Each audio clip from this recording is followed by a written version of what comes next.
నమస్తే. మనం CPM senior leader Peddi Nagayya గారితో ఉన్నాం. చెప్పండి, పార్టీకి బహుజన వర్గాలు ఎందుకు దూరం అయినాయి? పార్టీ వర్షన్ ఎలా ఉంది? ఎందుకు వీళ్ళంతా దూరం అయ్యారు? వీళ్ళు దూరం కావడానికి అగ్రకులాల ప్రభావమే వీళ్ళు వెనకపట్టు పెట్టారు. పునాది వర్గాలుగా ఉన్న బీసీలు కానీ, ఎస్సీలు కానీ, ఎస్టీలు కానీ వీళ్ళు లేకుండా పార్టీకి మనుగడ లేదు అనేది ఇప్పుడు అర్థమవుతుంది పార్టీకి. అందుకోసం ఇది సరి చేసుకోకుండా పార్టీని ముందుకు తీసుకుపోవడం సాధ్యం కాదు. ఈ పునాది వర్గాలైన వ్యవసాయ కార్మికులు కానీ, రైతులు కానీ, లేదా పేద వర్గాలు ఎవరైతే ఉన్నారో వాళ్ళందరినీ ముందుకు తీసుకొచ్చి పార్టీ నాయకత్వం చెప్పకపోతే ఈ ఓసీల వల్ల ఇది సాధ్యమయ్యేది కాదు. ఇప్పుడు పార్టీ పుట్టిన దగ్గర నుంచి ఓసీలు పెత్తనం వేసేస్తారు.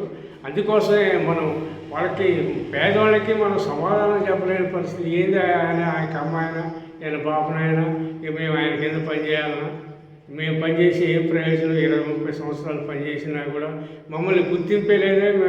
మా నాయకుడు కూడా లేకుండా పోయా అక్కడ ఏం చేసే మేము ఎందుకు చేయాలి అని వెనకబొట్టు పట్టి వాళ్ళ పనులు వాళ్ళు చేసుకుంటారు. అట్లా కాకుండా వాళ్ళని కనుక మనం ప్రోత్సహించి వాళ్ళని రాజకీయ చైతన్యవంతులు చేస్తే పేదవాళ్ళని వాళ్ళే నాయకత్వ స్థానంలో ఉంటే నేను నా పార్టీ కోసం పనిచేయాలి అనే తాపత్రయం వాడికి కల్పిస్తే మన పార్టీ సిపిఎం పార్టీ అనేది ముందుకు పోద్ది అనేది నాకున్న అభిప్రాయం. సీనియర్ కామ్రేడ్ పెద్ది నాగయ్య గారు పార్టీలో అందరికీ తెలిసినాడు. బోడెపూడి గారి దగ్గర నుంచి ఇప్పుడున్న నున్న నాగేశ్వరరావు గారి దాకా తెలిసినటువంటి వాళ్ళు. ఎందుకు పార్టీ బలహీనపడతా వచ్చింది? ఎందుకు బహుజన సమాజం, ముఖ్యంగా పేద కులాలు ఎందుకు పార్టీకి దూరంగా జరిగినాయి? మీ దృష్టిలో ఏమనిపించింది పార్టీని మొదటి నుంచి కూడా? ఇప్పుడు తెలంగాణ సాయుధ పోరాటంలో ప్రముఖమైన పాత్ర వహించిన పేద వర్గాలు ఏవైతే ఉన్నాయో, ఐలమ్మ కానీ లేదా గడ్డి కొమరయ్య లాంటి వాళ్ళు, వాళ్ళంతా గడ్డి కొమరయ్య పోరాటంలో మొదటి మరణం ఆయన ద్వారానే జరిగింది. ఆ విశ్వదేశ్ దేశముఖ్ వాళ్ళు ఆయన మీద దాడి చేయటం వల్ల ఆయన చనిపోవడం జరిగింది.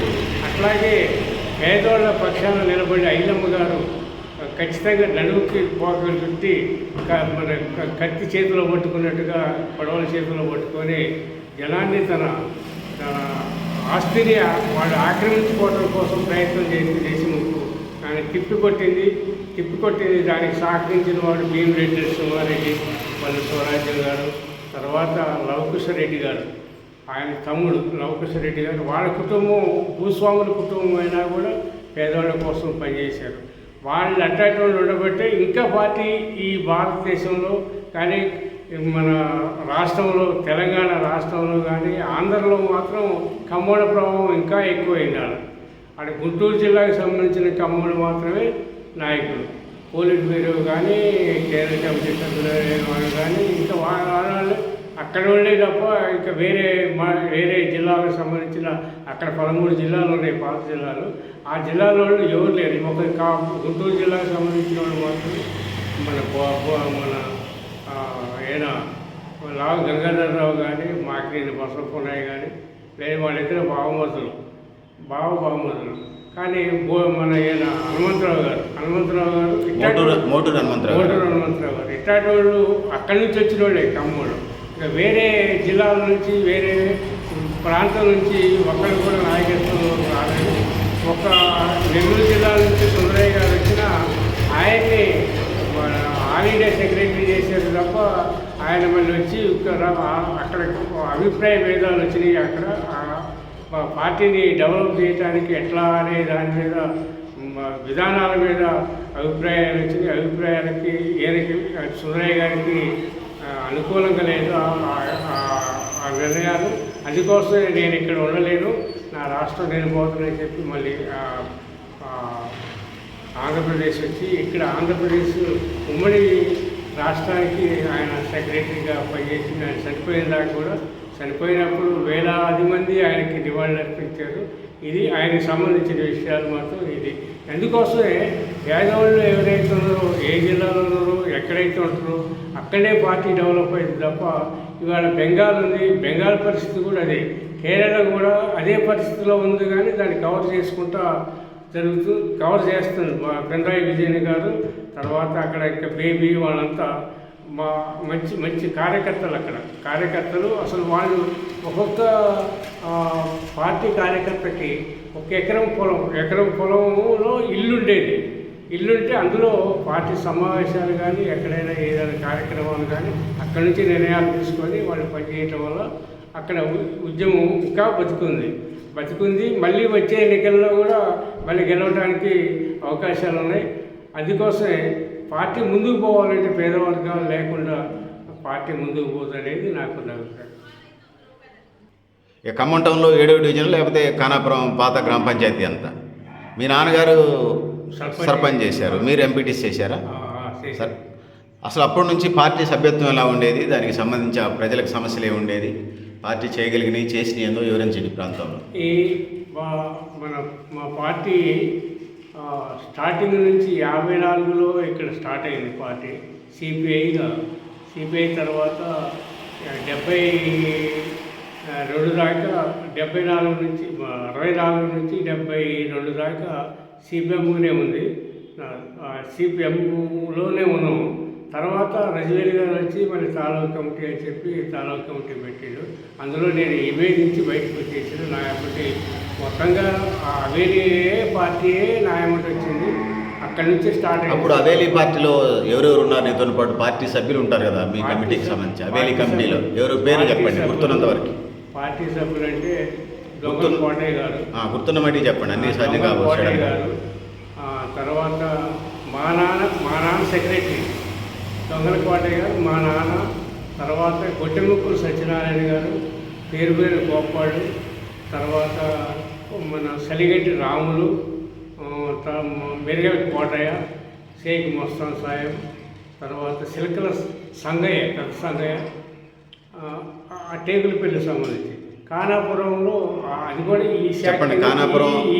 ఖానాపురం శాఖ టేకులపల్లి శాఖ ఒకటేనా విడివిడిగా ఉన్నాయా? విడివిడిగా తర్వాత విడివిడిగా చేసినాం. సరే, ఖానాపురం నుంచి ఎవరెవరు చెప్పండి. నుంచి కూడా ఒక ఈ శాఖలే ఉండేది. సరే, వీళ్ళు ఖానాపురంలో ఈ శాఖ అయినా కూడా ఎవరెవరు ఇటు పక్క ఎవరెవరు ఉన్నారని పేర్లు చెప్పండి. వాడు మన తిప్పట్ల పెద్ద వెంకయ్య, తర్వాత మన తర్వాత గుర్తున్నాయి చెప్పండి. లింగనపోయిన పెద్ద వెంకయ్య, తర్వాత శంకర్ అనంతరాములు, నెల్లుట్ల మల్లయ్య. తర్వాత ఆడవాళ్ళు కూడా మాకు సహకరించేది. ఎవరున్నారు చెప్పండి, వాళ్ళు ముఖ్యమైన పెద్ద మనుషులు చనిపోయారు. సరే, ఓకే, ఒక పేర్లు చెప్పండి. వాళ్ళు పేర్లు మాత్రం ఉన్నాయి. శంకర్ శాంతమ్మ, తర్వాత నెల్లుట్ల మన ఇప్పుడున్న మల్లయ్య భార్య పేరు మామిడేల సంగమ్మ. తర్వాత ఇంకొక ఓకే, గుర్తు లేకపోతే సరే, వాళ్ళు ఆ ప్రాంతం ఇంకొక కామ్రేడ్ ఇంకా ఆమె ప్రముఖమైన పాత్ర వహించేది. ఓకే, వాళ్ళ ముగ్గురు ఆడవాళ్ళు ముగ్గురు. ఆ బజార్కి ఎవరన్నా ఎన్నికల్లో వచ్చి ఏదైనా వేరే పార్టీ వాళ్ళు వస్తే ఇది చైనా బజార్ రా, ఈ చైనా బజార్కి ఎవరు రావడానికి వీలేదని చెప్పి వాళ్ళ మీద తిరగబడితే వాళ్ళు అసలు నామినేషన్ కూడా అయిపోయింది. ఆ వార్డులో నామినేషన్ కూడా అయిపోయి ఎనానిమస్గానే వచ్చేది. అట్లాంటి ఉద్యమం అప్పుడు నిర్మించడం. తర్వాత అది ఎట్లా జరిగిందో కానీ పరిణామ క్రమంలో మొత్తంగా సర్వనాశనం చేశాడు ప్రస్తుతం ఉన్న అంతకుముందు ఉన్న నాయకులు. సరళ గారి నాయకత్వం కానీ, కోదాడి గిరి గారి నాయకత్వం కానీ, వాళ్ళ ద్వారా ఎంత నష్టం జరిగిందో వాటికి ఇంకా అర్థం కావట్లేదు. అసలు నోటీస్ పోయింది, లెటర్ కూడా పెట్టారు. ఇక్కడ ఉన్నవాడు నేనంటే నేను డివిజన్ కమిటీ నుంచి బయటకు వచ్చిన తర్వాత ఒక 6 సంవత్సరాల పాటు నేను పని చేయకుండా ఇంట్లోనే ఉన్నా. అప్పుడు జరిగిన ఆ టైంలో జరిగినాయి. మీరు ఉంటే ఇంత జరిగి ఉండకపోయేది, నేనుంటే ఇంత నష్టం జరిగి ఉండకపోయేది. మీరు పార్టీలో క్రియాశీలకంగా ఉంటే మంచిగా ఉండేది పార్టీ. అంటే నాకున్న గౌరవం అది. నేను జనంలో పోయి జనంతో సమస్యలను తీసుకొని పనిచేసేవాళ్ళు మొదటివాడిని. నేను ఎవరింటికి పోయినా అక్క, చెల్లె, బావా అని పిలుచుకుంటా ప్రతి ఒక్క ఇంటికి పోయి నాకు టేబుల్ పెళ్ళిలో అందరూ చిన్నపిల్లగాళ్ళతో సహా సంబంధాలు ఉంటాయి. వాళ్ళు కూడా నన్ను తాత, మామ, కామ్రేడ్ అని ఇప్పటికి కూడా నేను పోతుంటే ఇట్లా రెడ్ సర్టిఫికేట్ చేస్తారు నాకు. అట్లాంటి గౌరవాన్ని నేను సంపాదించిన పార్టీకి ఉపయోగపెట్టినది. అట్లాగే మండలంలో కూడా నేను మండల ఆర్గనైజర్గా కూడా పనిచేసింది చాలా రోజులు. అర్బన్ మండలం ఇన్ఛార్జిగా కూడా ఒక 15 సంవత్సరాల పాటు పనిచేసిన. Okay. నేను డివిజన్ కమిటీలో ఉన్ననాడు అర్బన్ మండలం ఇన్ఛార్జి. అందులో నుంచి బయటకు వచ్చిన తర్వాత ఇక వేరే వాళ్ళు అసలు వారు ఎవరు దీనికి సంబంధం లేనివాళ్ళు, అర్బన్ మా మండలానికి సంబంధం లేనివాళ్ళు కూడా వచ్చి సెక్రటరీగా చేస్తారు. ఇక ఒక ఆయన కంకిపాటి సుబ్బారావు గారు అని ఆయన డివిజన్ సెక్రటరియట్ మెంబరు, ఆయన తీసుకొచ్చి పెట్టారు. ఆయన పెట్టడం వల్ల ఒక సగం పోయేది పార్టీ. ఎందుకని? ఆయన ఒకటే చెప్తున్నాండి, నేను పలానా దగ్గర నుంచి వచ్చిన. ఎక్కడి నుంచి? ఇక్కడ మన కొత్తవాయి నుంచి. కొత్తవాయి నుంచి వచ్చిన నేను కర్ణాన్ని. నా కుటుంబం పార్టీ కోసం పనిచేసింది. అది ఆయన గురించి ముందు ఉపన్యాసం, అది చరిత్ర చెప్పడమే కానీ వర్తమానాన్ని చెప్పపోయేదా? చెప్పపోయేది. ఇక్కడ ఉన్న పరిస్థితులు చెప్పకుండా ఆయన గురించి ముందు చెప్పిన తర్వాత వాళ్ళ బ్యాక్గ్రౌండ్ అంతా చెప్పేది, ఆయన గురించి చెప్పేది. ఇట్లా మన మంచికట్టి రామకృష్ణరావు గారు మా ప్రాంతం వాడు, ఇక్కడికి వచ్చిండు, ఆస్తులు పంచిపెట్టాడు. ఈ చెప్పడం వల్ల జనానికి ఏం అర్థం కాకుండా వాళ్ళు ఇక్కడ కూడా కొంతమంది ఉన్నారులేండి కర్ణాలు, వాళ్ళకి ఉపయోగపడదు తప్ప మన పేదవాళ్ళకి మాత్రం ఆయన చెప్పే మాటలే రూపాయి ఉపయోగం లేదు, వాళ్ళ జీవితానికి ఎవరికి ఉపయోగం లేదు. లాస్ట్కి ఆయన అన్నది ఏంటంటే చచ్చిపోయేటప్పుడు నాకు ఒక మధ్యలో కలిసింది ఒక కాడ కలిసి అన్నది ఏంటి, నాగన్న ఏ శాఖ సమావేశానికి పోయినా నీ సంతకు ముందే ఎన్ని శాఖలు తిరిగేదాన్ని అని. కమ్యూనిస్ట్ పార్టీ సభ్యుడంటే అది నాయన, కమ్యూనిస్ట్ పార్టీ సభ్యుడంటే ప్రతి శాఖతో సంబంధం ఉండాలి, ప్రతి పార్టీ సభ్యుడితో సంబంధం ఉండాలి, ప్రతి ప్రజల బాగోగులు కూడా చూడాలి, అప్పుడే వాడే కమ్యూనిస్టు. నువ్వు కమ్యూనిస్టు అనే పదాన్ని నీకు వర్తించుకోబాకు, అది నాకు వర్తించింది, నీకు వర్తించుకోబాకు అని చెప్పడం జరిగింది. కంకిపాటి సుబ్బారావు గారు అంటే ఏనా కాంగ్రెస్లోకి వెళ్ళారు అప్పుడు? వాళ్ళేనా? కాంగ్రెస్లో పోయాడు. వెంకటాపాలెం ఆయన అయింది. వెంకటాపాలెంలో ఆర్ఎంపీ డాక్టర్గా పనిచేసేది.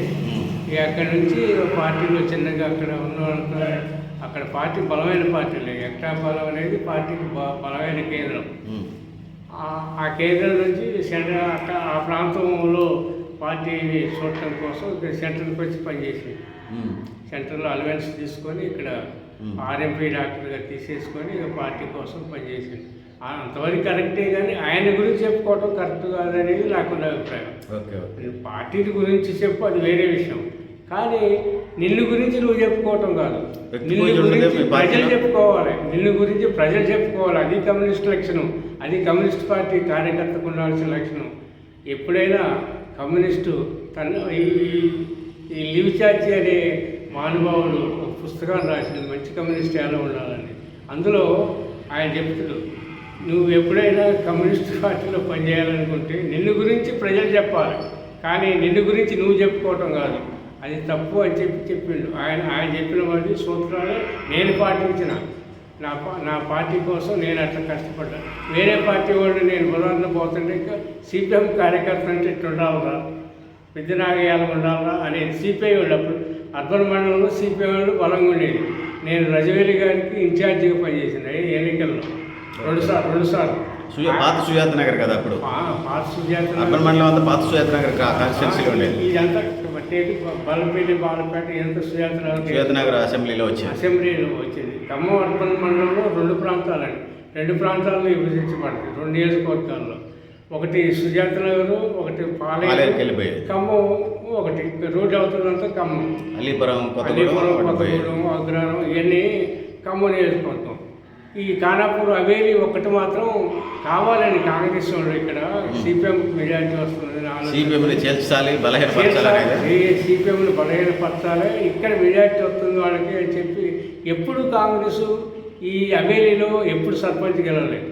ఎప్పుడు సిపిఎం పార్టీయే గెలుచుకుంటూ వచ్చింది, సిపిఐ గెలుచుకుంటూ వచ్చింది, సిపిఎం పార్టీ గెలుచుకుంటూ వచ్చింది.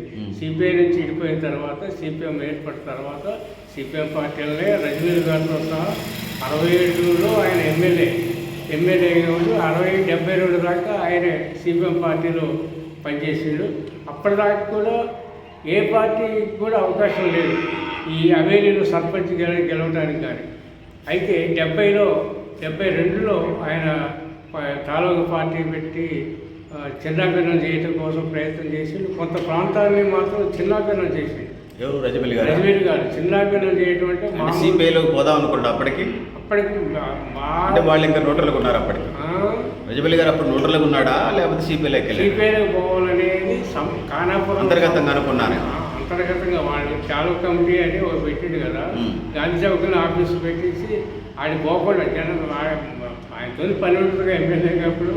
ఆయనతో పని ఉండే వాళ్ళందరినీ ఇదే రజబెల్లి గారు ఏడు ఆడలేదు ఏడు అని జనాన్ని రెచ్చగొట్టి కొంత నష్టం చేసింది పార్టీని. కొంత రజబెల్లి గారు పోయినప్పుడు పెద్దగండే పడ్డది జిల్లా పార్టీ, ఉమ్మడి ఖమ్మం జిల్లా పార్టీకి. అది చాలా చాలా నష్టం. సత్యం గారు తర్వాత నర్సయ్య గారు, నర్సయ్య గారు, వీరభద్రం గారు కష్టపడి మళ్ళీ కొత్త పార్టీని ఇక్కడ సిపిఎం. వీరభద్రం గారు, నర్సయ్య గారు అంటే నర్సయ్య గారు, నర్సయ్య గారు, ఇంకా నర్సయ్య గారు, ద్రావిడ సత్యం గారు నాయకత్వంలో మళ్ళీ పార్టీని పునర్నిర్మాణం చేశారు. పునర్నిర్మాణం జరిగింది. మన లక్ష్మీ నర్సయ్య గారని మన ఈ ఊరండి, మన చిత్తకాని మండలంలో పాత్రల బొగ్గారపు నారాయణ గారు, బొప్పారావు అనంతసాగర్ గారు, యువతల్ని ఈ పందెలపల్లి, రామకృష్ణాపురం, అనంతసాగరం, జగన్నాథపురం, దంసలాపురం ఖమ్మం వరకు అది చింతకాని మండలం. ఓకే. నాగలంస, లచ్చగూడెం ఇటు పక్క ఉంటుంది. లచ్చగూడెంలో మన బొగ్గారు నారాయణకి ఎదురులేకపోయేది. ఆయన బావమర్ది లక్ష్మీనరసయ్య గారు. అయితే అక్కడ సిపిఎం వాళ్ళు మీటింగ్ పెట్టారు. మీటింగ్ పెడితే వెనకాల నుంచి వచ్చి మా సత్యం గారు మాట్లాడుతుంటే వెనకాల నుంచి వచ్చి సన్నవేతను కొట్టిండు బెడజవాల మీద. మామూలుగా ఆయన మాట్లాడుతుంటే వెనక ఏడైతే సిపిఎం పార్టీ కాంగ్రెస్ ఏడా అని చెప్పి అనుకుంటారు. ఎవరు కాంగ్రెస్ వాళ్ళు అక్కడ లోకల్ లీడర్లు దాడి చేశారా? కాంగ్రెస్ వాళ్ళు సత్యం గారిది ఈ గారనే కాంగ్రెస్ నాయకుడు బొగ్గారు నారాయణ గారి బావమర్ది వచ్చి కొట్టడం జరిగింది. సన్నవేతను కొడితే అట్లే కింద పడిపోయాడు.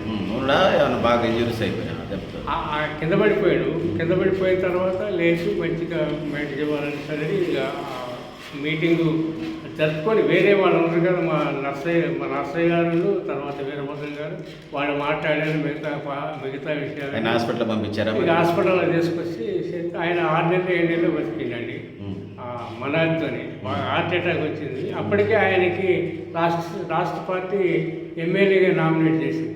ఎమ్మెల్యే వాళ్ళ రైటింగ్ కూడా రాసిన గోడలకి. అదే ఆ రోజుల్లో ఒక రోజులో ఏది కాదు కదా, ఎంత వాల్ రైటింగ్లు ఇంత లేవు కదా, ముందు నుంచి రాసుకుంటారు. 2-3 నెలల ముందు పెడితే ఊళ్ళన్నీ కవర్ అయ్యాయి. ఆయన ప్రకటించిన తర్వాత ఏమంటే వాల్ రైటింగ్ రాసుకుంటూ వచ్చినాం. అప్పటికే ఆయన హార్ట్ అటాక్ వచ్చేసి వచ్చి 1 నెల రోజుల దాకా ఇప్పుడున్న వైద్యాలు అప్పుడు లేవు కదండి, ఆధునిక వైద్యం అప్పుడు లేవు కదా. అందుకోసం ఇక్కడే వైఆర్కే రాధాకృష్ణమూర్తి గారు చూసేది. ఇక ఆయన పరిమితమైన డాక్టర్ కాబట్టి ఆయన గొప్ప నాయకుడే, గొప్ప మేధావి కూడా. ఆయనకు ఒక మాట ఆయన చెప్పింది నాకు బాగా గుర్తుంది. మా కమ్యూనిస్ట్ పార్టీ అంటే మార్క్సిస్ట్ పార్టీ అంటే ఏమనుకున్నారా? మార్క్సిస్ట్ పార్టీ అంటే గత వర్తమాన భవిష్యత్తు విశ్లేషణే మార్కెటం. ఇది మాత్రం నాకు బాగా ఆయన మాట్లాడిన మాటల్లో ఇది మాత్రం బాగా గుర్తుంది. 3 కాలాలు జరిగిపోయింది, జరుగుతుంది, జరగబోయేది. అదే మార్కెటం. ఒక వాక్యంలో చెప్పేశారు. అదే ఆయన చెప్పిన అంత మేధావండి ఆయన 1 రూపాయికే వైద్యం చేసేది. 1 రూపాయి తీసుకొని సుందేసేది. ఆఫీస్ కింద మామూలుగా ఆంధ్ర నుంచి వచ్చి ఆఫీస్ కింద హాస్టల్ పెట్టుకొని హాస్పిటల్ పెట్టుకొని వచ్చిన వాళ్ళందరూ ప్రతి ఒక్కళ్ళకి వైద్యం చేసి పంపించేది. రూపాయి తీసుకునేది. అప్పుడు మందు ఖర్చు రూపాయి కదా. అంటే అది మహానుభావుడు ఆయన. అందుకోసమే ఈ పార్టీ అన్నిటి వల్ల పార్టీ బతికింది. ఇప్పటిదాకా కూడా బతుకుతుంది కూడా. వాళ్ళ మాటలు చెప్పి వాళ్ళ మాటలు ఇదే బతుకుతుంది. ఆడ ఫలానా ఆయన ఎట్లా వాళ్ళ పేరు చెప్పుకొని బతుకుతుంది తప్ప ఇది చేసింది, పోరాటాలు చేసింది లేదు. ఇప్పుడున్న నాయకత్వం ఏం మొదలుపెట్టింది కూడా నాకు తెలిసినటువంటి. అందుకోసం పాత తరాన్ని వెనకబట్టు పట్టించి ఏదో కొత్త నాయకులు పేద ఉపన్యాసకులు అని చెప్పి కొంతమందిని తీసుకొచ్చి నాయకత్వం చెప్పి ఇట్నే ఉంటుంది. ఇప్పుడు మన బండి రమేష్ గారు, నేను అనకూడదు ఇప్పుడు, మళ్ళీ ఎవరైనా బండి రమేష్ గారు ఎమ్మెల్యే పార్టీ వాళ్ళు ఎమ్మెల్యే పార్టీ సిపిఎం పార్టీలోకి వచ్చారు. పార్టీలోకి వచ్చారు. వాళ్ళకి వ్యతిరేకంగా పోరాటం చేసిన వాడు వెళ్ళిపోవాలి. అంతకుముందు ఆయన పోరాటం చేసింది సిపిఎంఏనే ముదిగొండ మండలంలో. కానీ ముదిగొండ మండలంలో ఆయన పోరాటం చేసిన వాళ్ళని వదిలిపెట్టేసి ఇప్పుడు కొత్తగా వచ్చి ఎమ్మెల్యే పార్టీ నుంచి వచ్చిన వాళ్ళని ఏదో బ్రహ్మాండమైన నాయకులు వచ్చారని చెప్పి పార్టీలో తీసుకురావటం ఇది మాత్రం నాకైతే నచ్చలేదు. నేను జనం అభిప్రాయం కూడా చాలామంది ద్వారా తెలుసుకున్నా. ఇది కరెక్ట్ కాదు. పాత కామ్రేడ్స్ నచ్చలేదు. పాత కామ్రేడ్స్ని పక్కన పెట్టి కొత్త వాళ్ళని తీసుకొచ్చి నాయకత్వం చెప్పడం మాత్రం కరెక్ట్ కాదు. పాత వాళ్ళకే ఇవ్వాలి.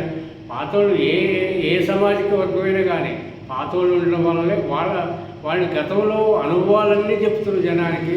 అట్లా పార్టీని డెవలప్ చేయడానికి బాగా ఉపయోగపడుతుంది అనేది నాకు నా అభిప్రాయం. ఎందుకంటే పునాది వర్గాలన్నీ బాగా పార్టీ మీద వ్యతిరేకతతో ఉన్నాయి. వాళ్ళందరినీ సరిచేయడానికి ఆ పాత నాయకత్వం అయితేనే సరిపోతుంది. సత్యం గారు ఉన్నాడండి. సత్యం గారు ఆయన రాష్ట్ర కమిటీ మెంబరు, పార్టీ జిల్లా సెక్రటరియట్ అంటే అప్పుడు లేదనుకో సెక్రటరియట్ అంటే ఆ స్థాయి నాయకుడు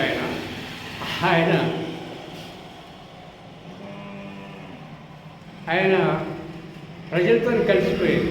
ఒక సందర్భంలో మన అమ్మపాలెంలో కొట్లాటలు జరుగుతున్నాయి. సిపిఐ నుంచి సిపిఎంలోకి వచ్చారు. చాలా ఊరంతా వచ్చింది. వాళ్ళకి పక్కన తులూరు సత్యం గారి నాయకత్వాల సంఖ్యలో వాళ్ళ పార్టీ ఉంది, సిపిఐ పార్టీ ఉంది. ఆ పార్టీలోకి వీళ్ళు సిపిఎంలో రావటం వల్ల ఆయనకి నష్టం జరుగుతుందని పోలీస్ స్టేషన్ కూడా తనిఖీలనే ఉండేది. వాళ్ళ సంబంధాలు ఉండేది పోలీసు వాళ్ళకి ఆయనకి. ఏళ్ళని తీసుకొచ్చి ఎప్పుడైతే కొట్టి జైల్లో అంటే కానాలో వేసి ఎప్పుడైతే కొట్టేదండి.